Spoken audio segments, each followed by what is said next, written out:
I am letting you know, as somebody who is a person who pays your salary. Just so you know, also walking up to a woman's car, you should have pulled me over. You're lucky I didn't have my pepper spray on me. This Karen tried to play the victim while being pulled over for texting whilst driving. Let's take a look. Also, subscribe.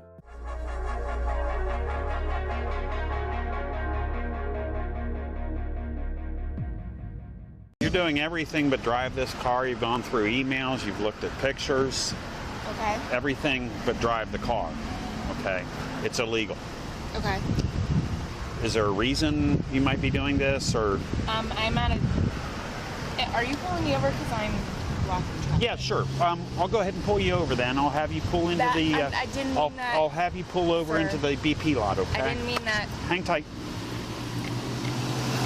So this woman is clenching her steering wheel tightly. This is called a grounding behavior, basically showing that she's going through significant stress and tries to hold on to something to ground her and make her feel more secure. We try and hold on to things and grab things as a way to release stress and shows a lack of confidence and security.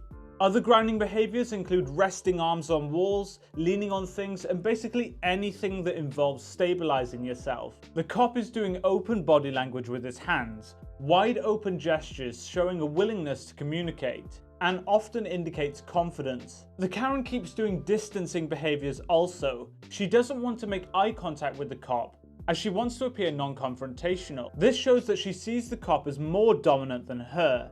And at this point, I would say that she doesn't want to challenge him. She also clasps her hands together whilst gesturing. This is a pacifying behavior, a way for the body to release stress. This again shows that she's going through significant levels of stress, and her brain tries to calm her down by getting her to do these non-verbal cues. Pull all the way up, please. Thank you. May I ask what else you're pulling me over for? Nothing, ma'am. Okay, so then am I getting a citation? Yes, ma'am.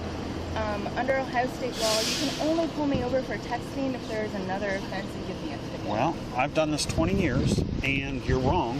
I just looked up. Well, except for the city of Dublin. You need to look up the city of Columbus, ma'am. This is the code I'm going to actually give you. It's 2131.44B. Okay. I'm actually going to give you a copy of the law today. Great. It is primary offense. When the Karen uses Google, as they often do, she gains back her confidence as she's found an article saying that she can't be pulled over from the wrong place. She then begins to make eye contact with the officer. Naturally, the officer finds this funny, as do I. She now has elevated levels of confidence and now feels prepared to challenge the officer, as she thinks she's in the right. Just so you know, also walking up to a woman's car, you should have pulled me over. You're lucky I didn't have my pepper spray on me because you scared the ever-living shit out of me as a woman. If you weren't going through emails, sir, you would probably be more observant. I'm not trying to be an asshole. I'm telling you, as a woman, I'm actually shaking right now because you scared the ever-living shit out of me. Well, I've made over 7,000 traffic stops, and I've never been pepper sprayed. But I understand that, sir, but I'm telling you, as a woman, you made me feel unsafe. That cop's comeback was brilliant. She should focus more on her surroundings and maybe then she would notice the cop coming up to her. Also, she's playing the victim.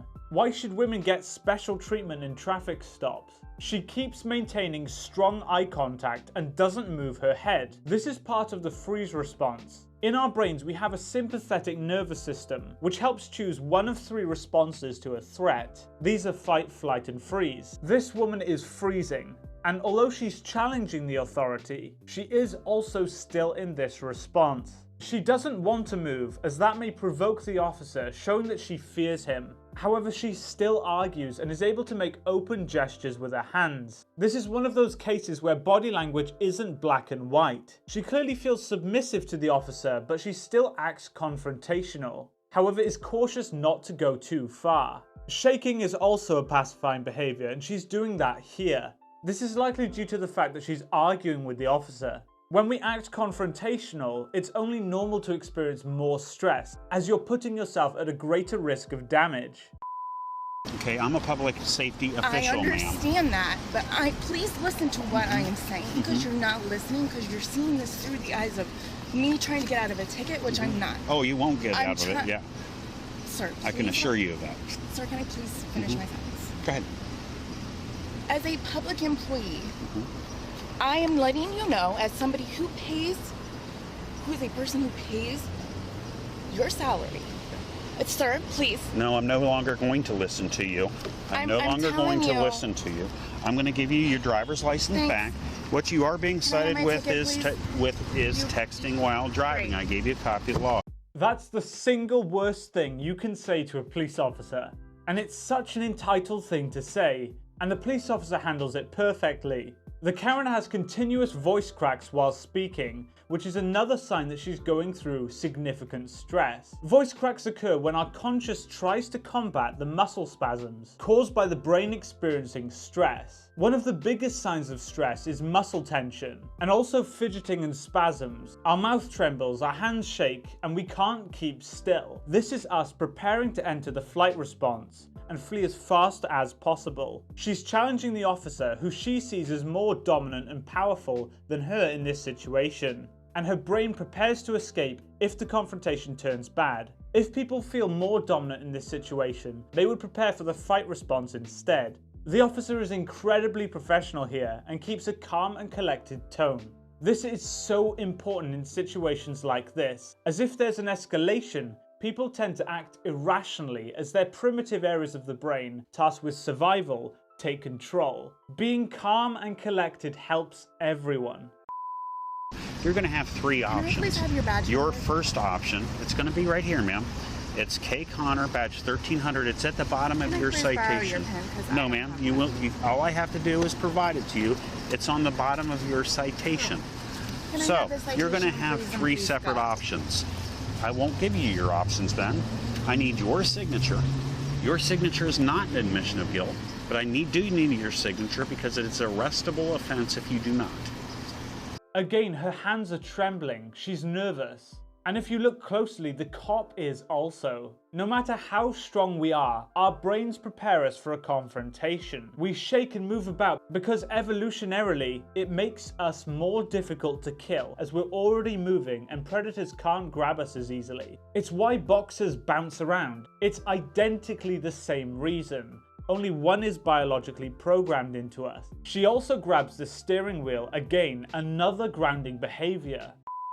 I can't believe that you won't even listen. No, as soon as you said, I pay your salary, that we're done. But, sir, I'm trying to tell you so that you can do your job better. I've done my job 20 years, and I'm protecting the public from you reading your emails while you drive your car.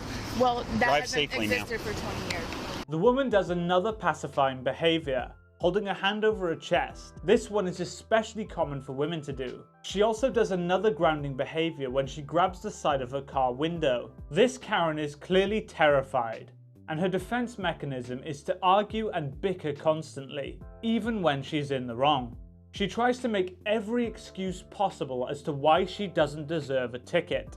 She plays the victim, brings up gender, says that she pays the cops wages, and many other traditional Karen responses. If you put this woman with someone less dominant than the officer, I can imagine that the situation would be significantly worse, as nothing would hold the Karen back. It's why many of these Karens assault either women or teenagers. This is because a Karen's best victim is someone who they don't see as a threat. Thank you so much for watching this video, guys. If you did enjoy it, please be sure to hit that like button and subscribe for more content. And also check out my Patreon if you'd like to support the channel further. Thanks for watching.